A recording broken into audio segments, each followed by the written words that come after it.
I got a similar story. What you used to say funny when you used to knock on them folks' door and they used to answer? I used to see a pretty woman like that open that motherfucker. You gotta be corny. See, it's not like it would just be corny. Like, hey, how you doing? You must be the lady of the house. I could tell you too pretty.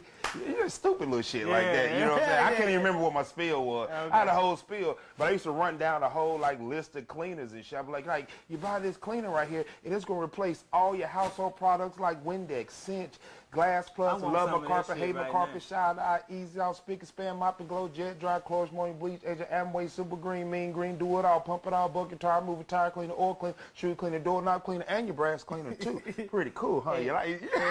This is the first time ever you heard this sales pitch ever right here on the 38114 show. You ain't never heard this from us. Right. But you know, it's I don't know if you ever seen it. It's a nigga out right now that sells cleaner and he's on YouTube. He do the same shit?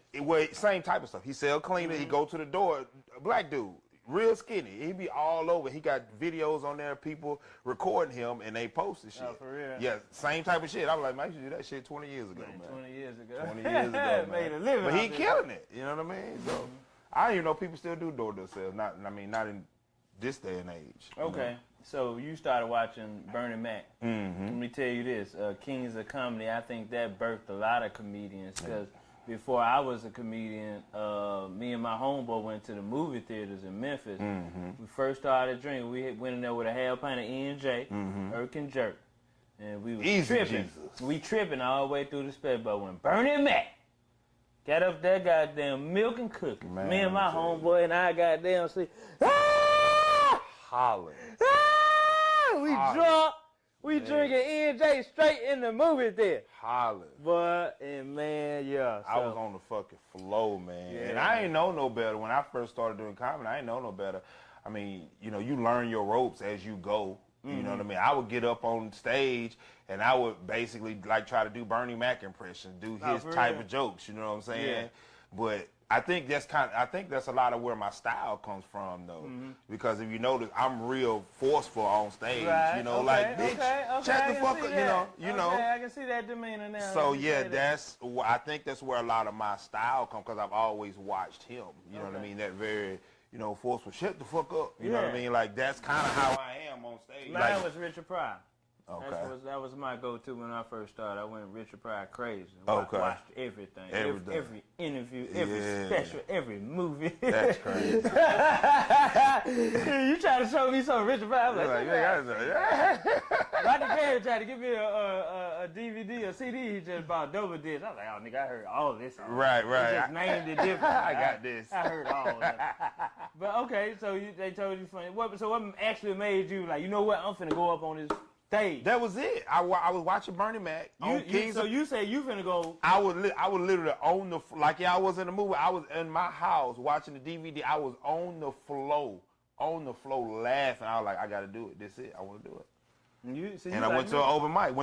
I started my comedy career at the Tampa Improv. Okay, I didn't know that. Started my comedy career at the Tampa Improv. Oh, that boy, you got, you spoiled. Yeah. Damn, yeah, that's for a real. nice motherfucking club. Yeah. Ooh, yeah. That's a nice club. I had to learn how to do black clubs. I started out in the white clubs. I started out doing the Tampa Improv. Tampa got different ethnicities. You know, it's just a different variety of people. It ain't just all black. It's just, they got like a Vegas crowd. Well, see, here's the thing. So I started out at the Improv doing the open mics, but you already know what it's like when you the Improv. You just can't go in there and get on stage when you want to. You know, so I go to the open mics, but that's all. I could never get no guest spots, so I started venturing out to the other club, but the other white clubs. There was another club out there called Coconuts. It's a white club on St. Pete Beach. Side Splitters, those type of clubs. So I was doing the Bonkers, all those. I'm doing all the white clubs, and I would go, try to do the black rooms. Nothing. So I ain't goddamn way from me. Nothing. Like, nigga, now. What bombs over Baghdad, nigga? Like, because we're different. You know what I'm saying? The crowds are different. Like, in the white clubs, you can sit there, you can take your time, you can tell stories and all that type of shit. When I was born, my mom, they'll let you get through the whole. They will, man. They will. Yeah. You know what I'm saying? But like last night, the crowd that we had the second show, like you gotta come right out on their ass. You know what I'm saying? That's what you gotta come right out on their ass, and then you can kind of walk it back a little bit. Just a little bit, you know what I'm saying? But you can't walk it back too far. Do a little improv, jump back into Yeah.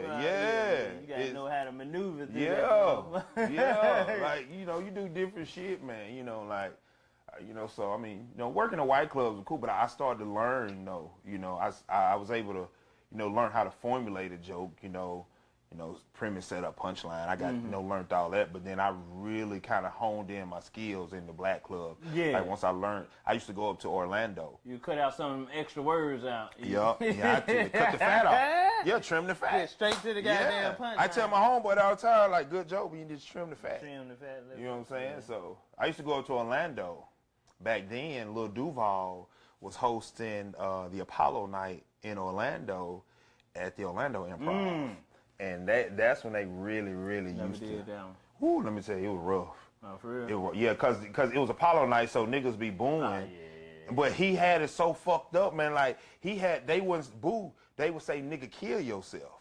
Like, and sometimes he'll throw a nigga under the bus. Oh, he was like, "Yeah, if this next comedian ain't funny, what y'all supposed to say? Nigga, kill yourself. Coming to the stage, you don't know him, but we gonna see what he can do. Bring it up, Ambrose." He was like, "Oh shit, they ready." Nigga, kill yourself. You know what I'm saying? Yeah. Like, and you know what? We ain't come up with no spots like that, but I kind of wish we did. I still would do it. I would try to do it. Right. Yeah, it was cool, man. I got the balls to do a, you know what I'm saying? One of them rowdy rooms. Well, I didn't mind doing it. You know what I'm saying? I just, you really did. When you really did. You know I just hated. You know what I'm saying? It was almost like a hazing process. Like, man, I just used to hate the way Duval would bring some of the cats up. I'd be like, man. But he never brought me up like that. Okay. You know what I'm saying? He probably don't even remember this shit. He probably remember some of it. You know what I mean? This is my first time ever hearing this. Yeah. He hosted Apollo night in Orlando. You know Tight Mike? Out of Orlando? Who you know from Orlando? Nah. What the fuck know is it? I don't know. Soccer phone, nigga. TV. Who turned it? Okay. Oh, nigga, this shit haunted. Yeah, okay. Yeah. Now, you said Tight Mike. No, I don't. I don't know nobody from Orlando, bro. I'm trying to think who you would know that was, you know Meech Dog. Meech Dog. You know Meech Dog? Yeah, I just worked with him in Ask Meech about it. Meech, no, me and Meech used to run the road back then. For real? Yeah, Meech started. Yeah, with Meech, I met Meech in Tampa. I just worked with Meech. Me and Meech was producing shows together back then. Oh, okay. Our first show we ever produced, God Bless the Dead, was with Tyler Craig. Sold out the Tampa Improv. Hey. R.I.P. to goddamn Tyler Craig. Yeah. We went to his funeral in Atlanta, man. Great dude, man. Funny as ever. Yeah, okay, did First that. show we ever did, and I want to say it was in 2004. 2004, first show I ever produced. Me and Meech did. It was a Whodi and Meech Dog Y'all show. brought Tyler Craig. We brought from Tyler Atlanta. Craig. Sold that motherfucker Who out. Who he come with? It was, he came by himself, but he was the headliner. I think Meech hosted. I did a spot, and this other comedian by the name of Stefan Van, I think we had on the show. Y'all sold it, didn't it? It was about 400 some odd people in there. For real, at Tampa Improv? Wow. And so what year was it? Didn't know what, 2004. So y'all had y'all own night? Where we started. What night? What y'all have? I think it was a Sunday. Matter of fact, it was a Sunday. It was a second show on Sunday. The headline to come do David Allen Greer. David Allen Greer did the early show. He was there that weekend, and he stayed over and watched our show. We didn't know what we were doing. We got played that night. Everything. Like we learned. Like that's how you usually go. Yeah. we went through a comedian to book him. And it was like, yeah, he want X amount of dollars. We're like, damn. Well, yeah, you pay it to me, and then I get it to him. Damn. We ain't know no better. You only gave Tyler Craig this much. He kept, damn. That's how you usually go. He did. He stole our night and everything. For real? Yeah. Damn. He stole, like, so we named. How many nights did y'all have? Well, no. What I mean, let me take that back. Not steal our night. He stole our name to the show. What was the name? So it was called the Soul Funny Comedy Show. And what year was this? 2004. Okay. Wow. I'm about to look up the flyer and send it to you. Start to nigga 7. I'm about to look up the flyer. I got the old nigga. I had real short dread, nigga. My dreads was right here. I didn't start in 2007. Yeah, 2004. I'm about to look it up. Wow. So ask Meech about it. How long you been in the game? I started in 2002-ish, but then I took a break after 2004-ish, maybe around 5, 6. I took a break for about 4, 5 years because I was just like, man, fuck this shit. I can't do this. You always talking about fuck this shit. Yeah. There he go quitting this shit again. And then coming right back around. I was like, fuck this shit. About 4-5 years? Yeah. What you do with that 4-5 years? Just work. Work? What you been doing? Just work. I don't know, working warehouses, little bullshit like that. Taking time yeah, just working, nigga. Just working regular jobs. Just being regular. Living off white bitches, shit like that. Okay. Do you get big white girls or the small? Big white girl, little white girl. Anyway, you get. My favorite color was pink back then. Yeah. Well, you was in Tampa, so. I was in Tampa, nigga. You know what I mean? Hey. But yeah, I wound up circling my way back to comedy. Came back on in. You know what I mean? So, how you get to Mississippi, man? I'm from Mississippi. How you get to Hattiesburg? Well, my son, he's 22 now. Be 23 in November. You by a white girl? No. No, you had him by. No, not yeah. Okay. I had the second one by a white girl. Oh, for real? You had a mixed baby? Yeah. Where? And he live in Florida. He live in Florida? Yeah. How old is he? He's 17. Yeah. Wow, he's 17. real? He'll be 18 in January. Then you got kids Then everywhere. I got a 4-year-old. Like a truck driver. Kids everywhere, like a goddamn truck driver. My oldest son, his mama live in Alabama. Hold on, God damn, this nigga, Whodi. That's what that nigga got down there. Whoa. No, but she from Mississippi though. She from Mississippi. We went to college together. All right, so how you get to Hattiesburg? So my son, who's 22 now, when he was 15, he was getting to the point to where he was, he 15. He started smelling himself. Started talking crazy to his mama, being disrespectful. So she kicked him out. At 15? At 15, she like, you gotta get the fuck out of my house. You gonna live with your daddy.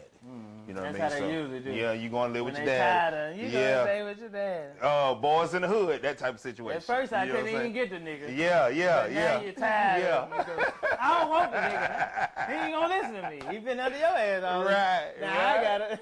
Right. Yeah. She put him out. Now I gotta reprogram this nigga.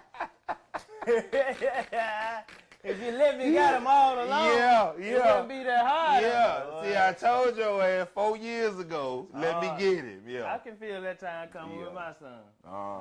But I still get my son, so he ain't that bad, because I still get him, you know what I'm saying? But yeah, I can feel that time coming. Come get him! Yeah, man. And then when he come with me, he'll be all right, because he already He be cool, yeah. Like, they know, man, them kids know who they can try, man. Man, come on. They know who they can try. That boy know I'm crazy. Yeah. You got to put your, you got to put your foot down. Yeah, you got to. Yeah, like your uncle, you tell you, nigga, you think you're a man? I'll show you a man. What? Yeah, man. So, so you had to come get your son. Well, she kicked him out, like, you got to go live with your daddy. You know what I mean? And I was living in Florida at the time.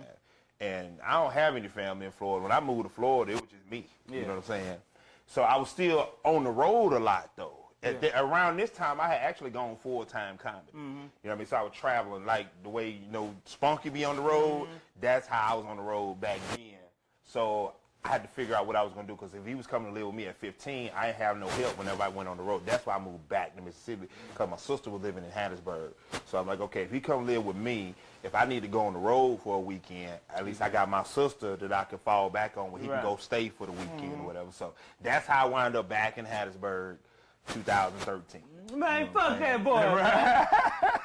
He was 15 at the time, man. Man, fuck that boy. Yeah. Which actually, though, man, I think was probably, I didn't know it at the time. It was probably the best move for me, though. Yeah, you know what I'm saying? Because that really got me into the production game, where I had to kind of, that's where like. Put your own shows together. Right. We would do it, like we did it here and there, you know what I'm saying, in Tampa. But like I really honed dove into that it. Shit in Mississippi. Yeah, honed it. Yeah. Y'all had that shit sold up.